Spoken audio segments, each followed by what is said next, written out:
The violence is widespread and relentless. Neo-Nazi skinheads gathering in the heart of London, hurling racist abuse.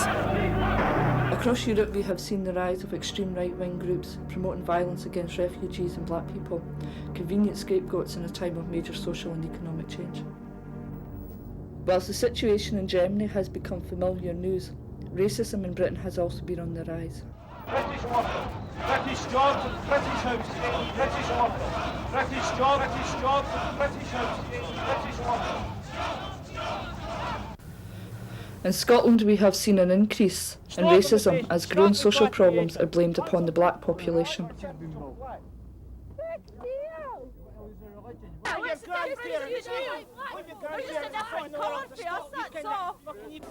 changes just because black people are here.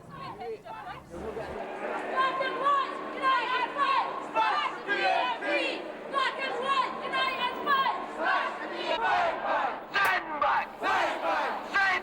Stand back! In Scotland, a group of people living in the largely white community of Muirhouse, a housing estate in North Edinburgh, set up MARC, the Muirhouse Anti-Racism campaign, in response to racial harassment in their area. This video is about what prompted them to tackle racism and how they went about fighting it.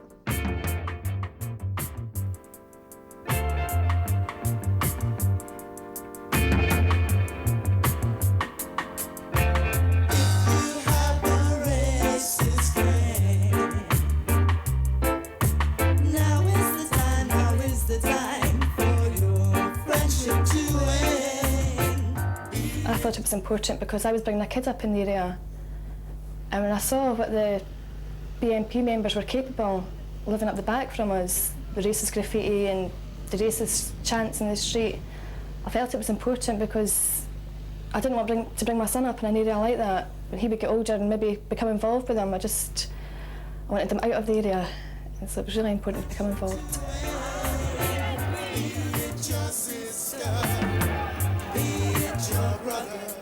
I thought it was important for it to get involved in MARC because of the harassment that was going on in the area, and I was glad to actually see a stop to it. And it was getting pretty out of hand with so-called members of the BNP and other silly wee laddies that actually just joined them, just took it for a bit of fun. The turnout that we had at meetings, the turnout we had at the big march in October was tremendous, you know. A lot of people told us it was the biggest number of people that had ever marched through a housing scheme. I start having the problem of when I'm going out, these people, they used to shout at the windows, through the window shouting at me. One day when I was going to the shops, these young boys, they start throwing me with the stones. If you're not black, then if you don't have black people living round about you, then you tend to be something that you wouldn't notice anyway, you know. They keep on blocking along the stairs when I'm going out. There was another wee boy staying next door to me, just our neighbor. So he was staying on the steps every time if I go out. He just sit there.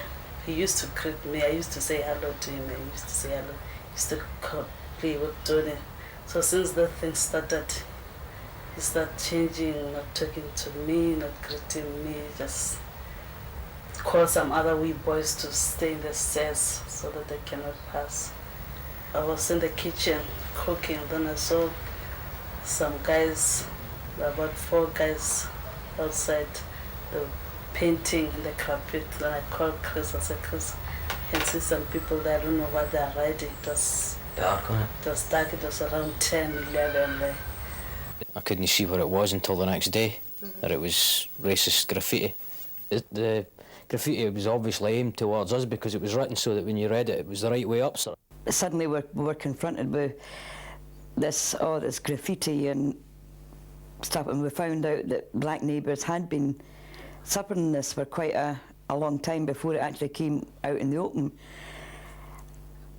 We decided the time was now to start something. The following Sunday there was a a rally organised in the same car park. Just local folk, Willie Adams had a big hand in it, Maureen McMillan.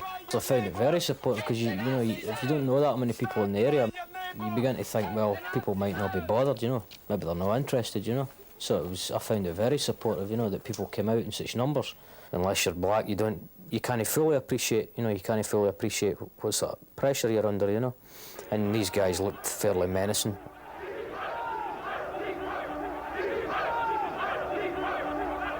We felt the first priority for us was to get a move because Maria was 7 months pregnant at the time, and the council were saying that they couldn't move these people. Well, the first response obviously was the housing visitor. He said, well, points-wise, I don't think you've got much chance of getting out of the area, really. It's not been hard to get racism accepted as a problem by a lot of local people. It's been hard to get taken seriously by the council. If it wasn't for this campaign, my family wouldn't have got moved. I think the point that should be emphasised is it's us that have done it. It's not the council. The district council has done nothing. Absolutely nothing. What I've found in all my dealings throughout the whole campaign with council officials, as opposed to the small person on the street, the housing visitor, was that it was an embarrassment to them. They just unleashed their racial harassment policy, and I think it got tested too quickly. Having achieved the safe rehousing of the McCrackens, the campaign went on to look at the council's racial harassment policy and whether it could be improved. The policy's main aims are to prevent anyone from being harassed on the grounds of their race or creed or colour. Racist behaviour won't be tolerated on our housing estates, and we also aim to support victims in their homes rather than move them around the city and possibly create no-go areas. And I suppose the third sort of part of it would be that we aim to do proactive work, as I've said, with the community to try and prevent racist incidents and racial harassment happening in the first place. The attitudes of the people aren't right if they don't take it seriously, If the higher up officials in the housing department don't take it that seriously, which they didn't, then, the will isn't there, That they should be looking at the setting up of some type of helpline where advice and information can be given in community languages. It has to be a local thing, purely because the first thing in any of these cases is actual physical protection, Ensure that there is a support network in place, not just on a city-wide level, but also on a local level, because racial harassment does not take place between the hours of 9 to 5. We have considered a 24-hour helpline in the past when the policy was being first developed, but we felt that on cost grounds that wasn't realistic to have a helpline designated purely for racial harassment. They have a policy, they will move the people who are being harassed. But to me that doesn't solve the problem if the perpetrators are being allowed to stay in an area.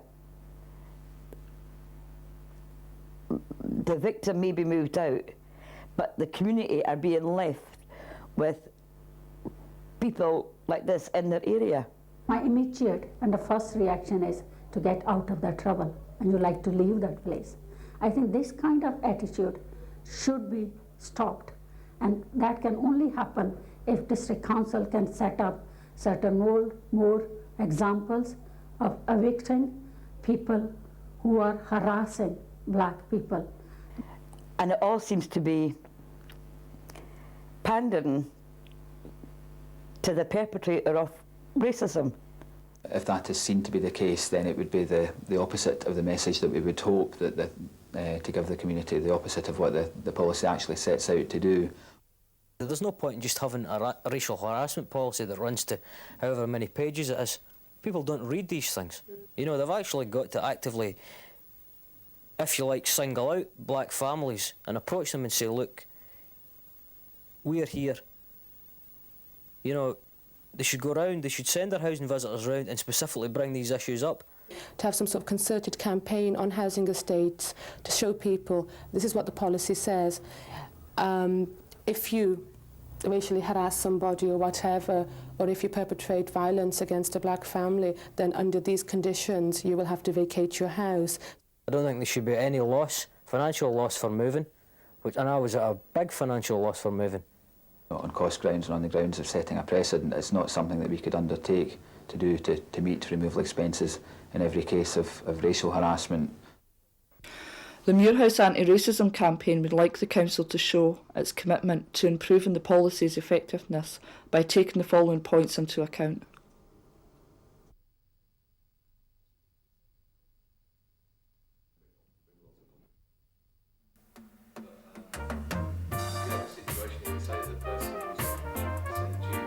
After the initial success of the Muirhouse anti-racism campaign, it was felt there was a need for more discussion about racism and how best to tackle it. Your response if someone finds out, what do you do then? Yeah. Setting up a meeting. So if you had people that were prepared to come out. So it doesn't take sort of genius to work at the way our leaders that you can.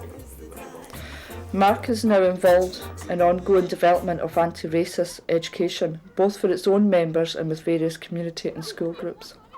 The racism campaign first came into our school because there was some hype about the BNP. A few, like our schoolmates were like, relatives were in it, and stickers started appearing, leaflets. There was nothing there to like stamp them out. So me and a few of our friends joined the Muirhouse anti-racism campaign, and we invited them into the school. And what happened was they set up a stall, like with leaflets, stickers, a petition, stuff like that, just to like show people that there was like another side to racism. There was like an anti-racist side, and it really helped. Like there was no more talk of like the BNP. There was like the stickers stopped appearing, leaflets, stuff like that. Whereas the Muirhouse anti-racism campaign stuff was still popping up now and again. People were still speaking about it. Unemployment is high. There's not a lot going for young people in the area. When some idiots like these come along and start brainwashing them, it's important that they have got something else to turn to, and I think Mark can be doing some work on that area. They may have no black children in the school, but to me it's still important to introduce children at an early age to issues that they're going to come face to face with in later life. My 5-year-old son had been playing down the stairs with 2 children that their mother's black, and the 2 children were getting called names and that down the stairs, and my son was starting to do the same. It's obviously got to be sort of an education thing to sort of stop this thing arising in the first place, so that when it's met on the street, that kids say, no, this is just nonsense, you know, what the hell are you on about, this is just, you're not getting away with that, you know, it's just a lot of rubbish. It's not all gloom. The changes have happened.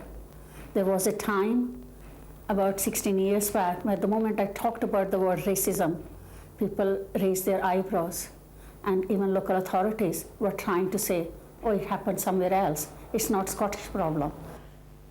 But keeping racism in the background doesn't solve anything. It's making matters worse. You're allowing them to have free go to do anything they want, and bring that out into the open just shows to them how many people are against them, and they can't get away with it.